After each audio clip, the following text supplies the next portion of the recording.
도끼다.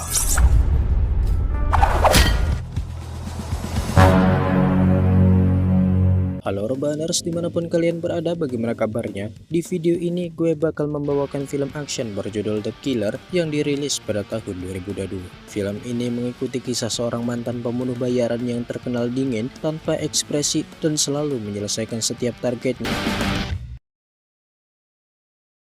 Cerita dimulai dengan mengenalkan seorang pria bernama Wigang yang biasa dipanggil John. John sendiri merupakan seorang suami yang memiliki segudang aset mewah seperti properti, saham, mobil mewah, serta seorang istri cantik bernama Hyewon. Namun di balik karakternya yang santai dan terlihat kalem, John ternyata menyimpan sisi brutal yang tidak diketahui oleh Hyewon sendiri. Di saat itu, Hyewon meminta izin untuk pergi berlibur ke Pulau Jeju bersama teman dekatnya. Ia juga memberikan sebuah tugas pada John untuk menjaga Yeonji, anak perempuan dari temannya yang masih berusia 17 tahun. Hyewon pun berpesan agar John memastikan Yeonji tidak terlibat masalah apapun dan menjaganya dengan baik tanpa luka sedikit pun.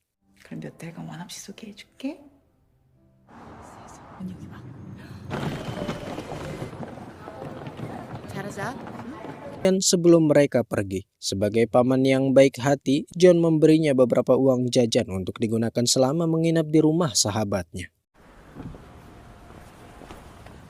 Di jam 1 dini hari, John terbangun lantaran Yeonji tiba-tiba menelponnya sambil menangis meminta dijemput karena sakit perut. Dengan sangat terpaksa, John pun langsung menuruti permintaannya. Namun sesampainya di sana, Yeonji justru terlihat cengengesan bersama seorang laki-laki yang diketahui merupakan kakak kelasnya. Di situ John segera mengajaknya pulang, namun entah mengapa Yeonji malah mengabaikan ajakan tersebut dan asik bermain HP sambil menyuruh John pulang duluan. Di situ John yang kesal meninggalkan Yeonji yang terlihat pergi bersama beberapa orang pria. Awalnya John memilih mengabaikan kelakuan Yeonji yang ingin seenaknya sendiri, namun karena teringat permintaan istrinya, John pun terpaksa putar balik dan mengikuti jejak. Rupanya, Yeonji dan sahabatnya telah dibawa ke sarang kelompok perdagangan manusia untuk dijadikan pekerja seks komersial bagi kalangan pejabat tinggi di Korea, di mana para berandalan itu memanfaatkan paras mereka untuk memancing siswi polos masuk ke dalam jebakannya, lalu menjual mereka kepada kalangan pejabat tersebut. Untungnya John tiba tepat waktu sebelum sesuatu terjadi pada Yeonji. 쌍년이. 그만해. 안 되는 애야.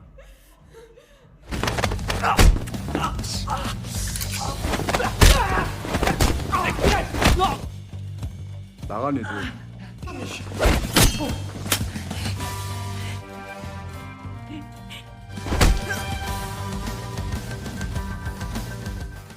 Setelah mengobati lukanya sendiri, John pura-pura tertidur ketika Yeonji mencarinya. Di situ, Yeonji penasaran dengan pekerjaan macam apa yang membuat John bisa kaya melintir. Terlebih lagi, hingga saat ini mereka juga belum dikaruniai seorang anak. Di malam harinya, di situ John dihentikan oleh seorang detektif yang ingin menanyakan beberapa hal padanya. Namun karena gelagat Yeonji yang saat itu dinilai mencurigakan, sang detektif pun membiarkan mereka lewat.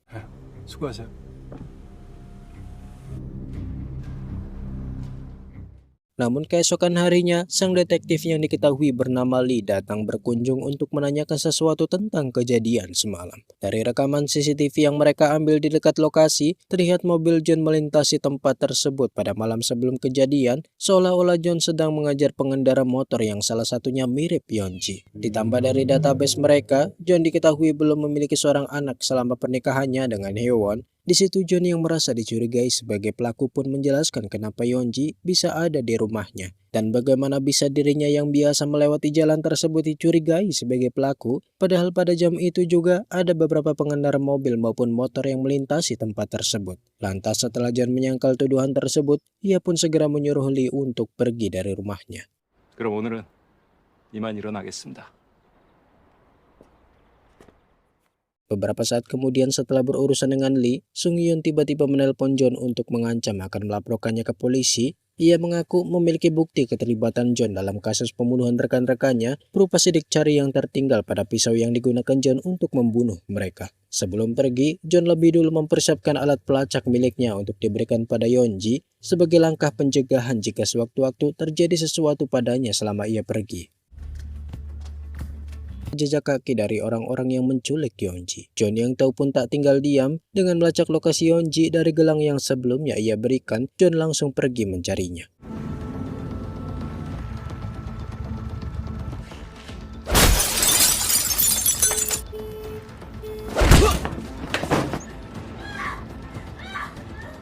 가만 있어봐. 씨. 아, 괜찮아.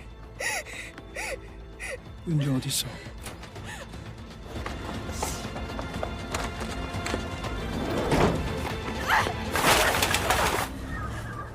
Setelah berhasil menangkap Sung Yun, ternyata ia telah mengelabuhi John dengan mengambil gelang pelacak tersebut. Mau tak mau, John yang kini kehilangan jejak Yeonji pun terpaksa memaksa Sung Yun untuk memberitahukan keberadaan gadis itu. Di situ John kemudian menikam paha Sung Yun agar ia mau bicara sebelum John benar-benar memutus arteri di kakinya. 돈 될 빠빠. 돈 될 빠빠. 거기에 응급실부터 보내달라고 해.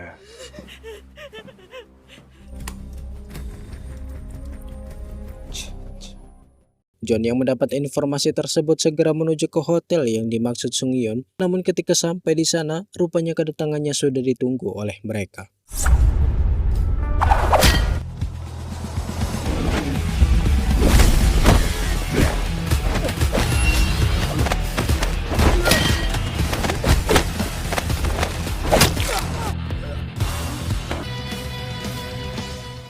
Di situ John berusaha menghentikan mereka yang mencoba kabur dan memaksa mereka untuk memberitahukan di mana Yeonji berada. Jika tidak, John tak segan-segan membunuh mereka sampai salah satu di antara mereka buka suara. Setelah hanya menyisakan satu orang, John pun akhirnya mendapat informasi bahwa ketua mereka yang berambut gimbal itulah yang mengetahui lokasi Yeonji.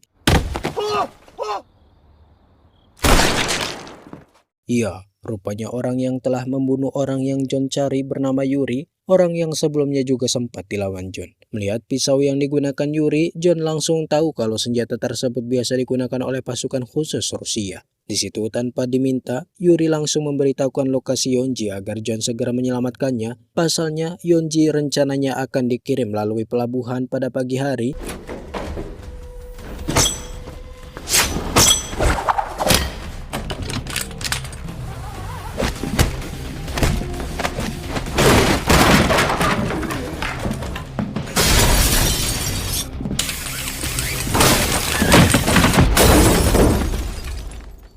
Di saat itulah John yang terjatuh langsung ditodong senjata oleh detektif Lee sambil diperintahkan untuk tidak melawan. Pasalnya Lee sudah menduga kalau wanita yang ditemukan tewas di apartemen merupakan korban pembunuhan John. Di situ John kemudian memutarbalikkan keadaan dengan memanfaatkan naluri Lee sebagai seorang detektif yang bertugas memburu para pelaku kejahatan hingga ikut menghilang. Mendengar semua itu, Lee hanya bisa menggaruk kepalanya dan terpaksa menyetujui kesepakatan yang ditawarkan John. John sendiri hanya ingin mengetahui siapa dalang yang menjual Yeonji yang katanya memiliki kaitan dengan mafia Rusia. Sebagai gantinya, John akan memberikan sejumlah uang yang sangat banyak asalkan Lee mau bekerja sama. 명심해.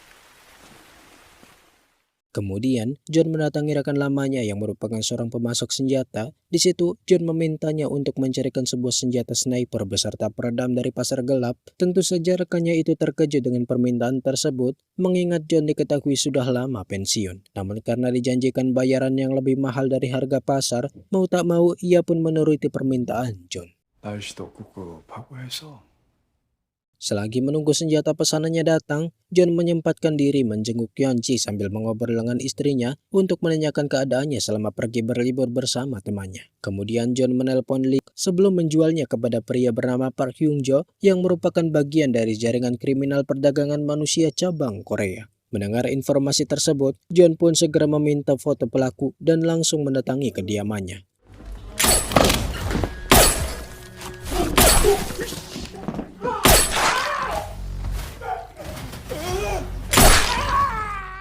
Setelah bertemu dengan Park Hyung Jo, John langsung bertanya siapa yang telah membeli Yeonji darinya.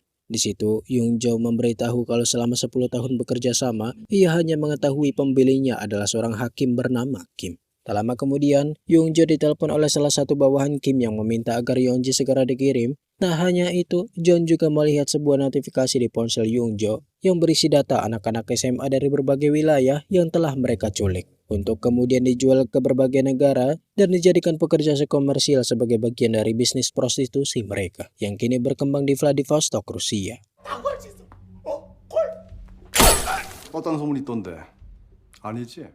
John lalu memanggil Sean Cleaner yang merupakan teman lamanya semasa John masih aktif menjadi pembunuh bayaran. Di situ, John memintanya terakhir kali dengan dijanjikan bayaran 4 kali lipat dari harga biasa yang tidak bisa dia tolak untuk melakukan pembersihan besar-besaran yang akan dia lakukan nanti. 3배. 4배? 조만간 연락할게. Singkatnya, John kemudian datang untuk mengambil barang yang dia pesan, yang mana senjata tersebut perlu mereka rakit terlebih dahulu sebelum digunakan oleh John. Di situ, Yonji kemudian menelpon untuk memberitahunya kalau sahabatnya yang waktu itu John selamatkan telah meninggal setelah bunuh diri karena depresi. Kabar itu pun membuat Yonji merasa bersalah karena melibatkan sahabatnya tersebut. 혜주가 죽은 게 나 때문이래요.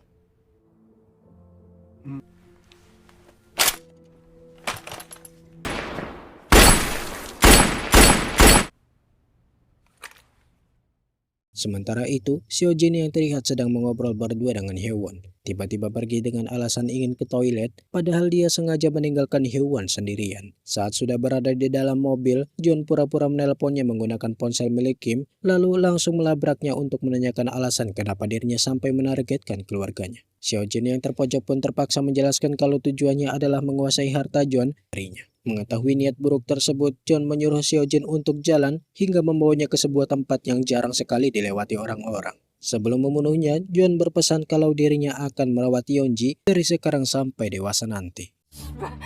싸네 새끼들은 다 똑같아. 세상에 죽어도 되는 아이는 없어.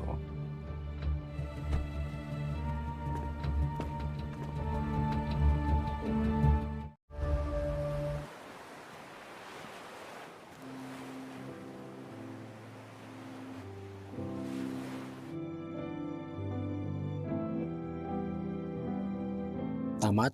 Sekian dari saya, sampai jumpa di video selanjutnya.